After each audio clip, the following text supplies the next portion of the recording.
Hello and welcome back to Dumbo RC. Now tonight we're going to be doing a little bit of an upgrade. I've decided to go for a new servo, and this is a 25 kilogram servo, DS servo, digital servo. Now this is actually off Banggood, and it's only £11. I'll put a link into the description. Have a little check out that link. It's got all the specifications on there. It's reasonably quick for the money. 25 kilos, one that's in there is 15 kilos. Now these are known for a little bit of slow steering, so I'm going to upgrade to 25 kilos and a little bit faster as well. So I'm going to show you how to do that, and also just show you the differences between the two as we fit them as well. So let's get on with this. Okay, so now I'm going to quickly take it out. I'm going to take the mud flap out of the way, obviously, and then take the servo arms off before I can get to the servo. And obviously I've also got to chase the wire back to the receiver to make sure the new one goes in the same place.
Okay, so now I've got the servo out. It's important to mention that these servos are about 1mm or 2mm taller. Now I've actually got the servo mount in there with a couple of spacers underneath. If not, the little plastic bits that come off your original servo, you can put underneath the bottom there to raise it up a little bit, so it's not a problem. So there is a couple of spacers you can put in there. Okay, so it's important to make sure you got your rubber mounts back onto your servo. They came off the old servo. Now they did have inside the rubber mounts some little brass bushes. Now I noticed on this servo the holes were actually bigger, which was what I was allowing those rubber bushes to go through. Now on the new servo the holes are slightly smaller, not allowing those to go through. I've tried quite a few different ways, but I cannot get them to go through. But it's the rubber that's important in my eyes, because that's the bit that does the shock absorbing. Bearing in mind you've got the aluminium chassis, I've got the aluminium servo mount. So I need a little bit of protection there, a little bit of rubber just to go around them. So I'm going to chuck this back in now. It's important to bear in mind that this servo does come with the same sort of 25 tooth horn. However, it does come with a nice aluminium one, which I will be putting on there. Now I need to screw this up before I put it into place, because it has got a lock screw there and a lock screw there to make it tighter. So I will do that once I've got it into place. However, I need to make sure I plugged it in first and got it into neutral. So I'm going to get the wires in.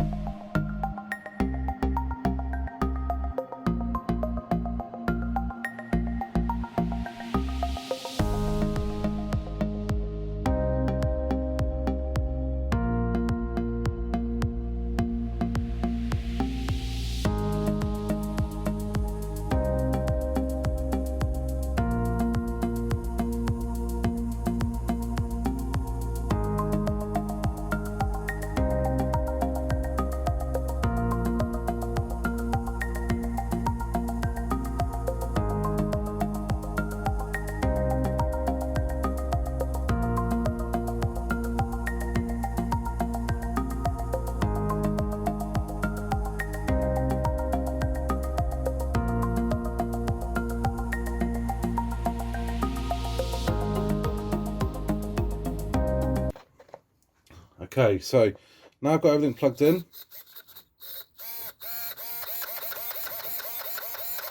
What I need to do is make sure that this is centered. So I'm going to center my steering trim on my controller.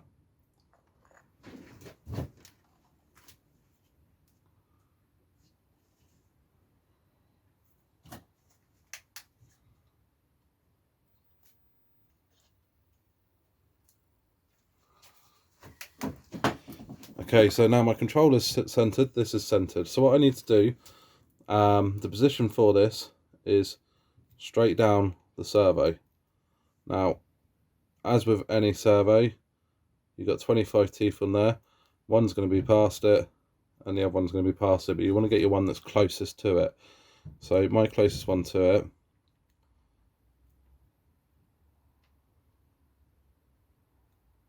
is that one there. So what I then need to do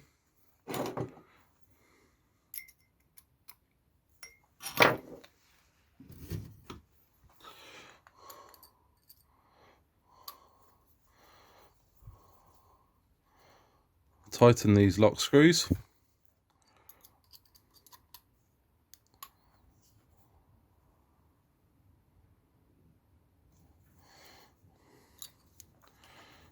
Making sure that you tighten them equally.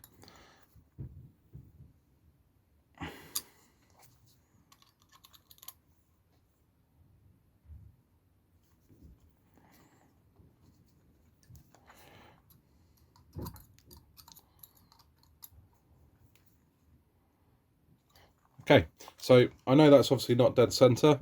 I will use my steering adjustment to center that.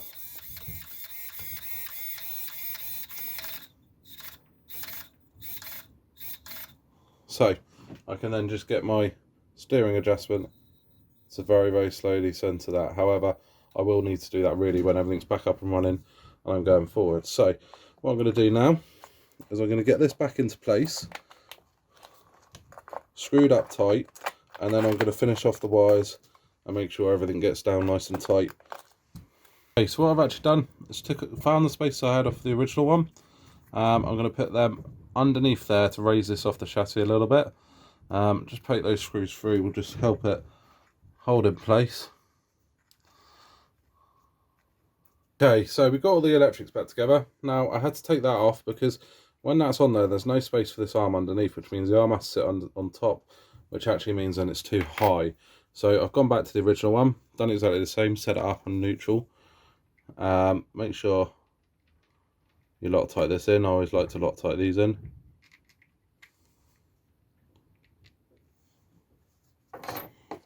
Just don't go quite as nuts as I just did.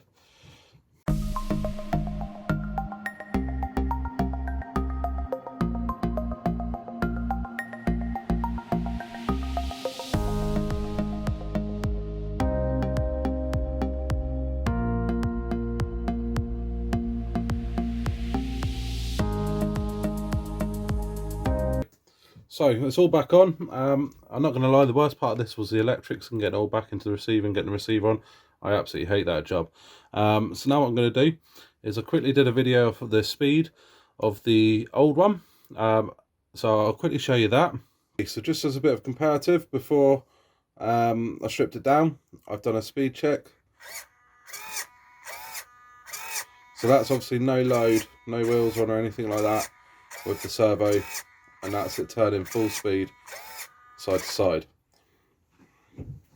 And now we're going to do exactly the same with the new one.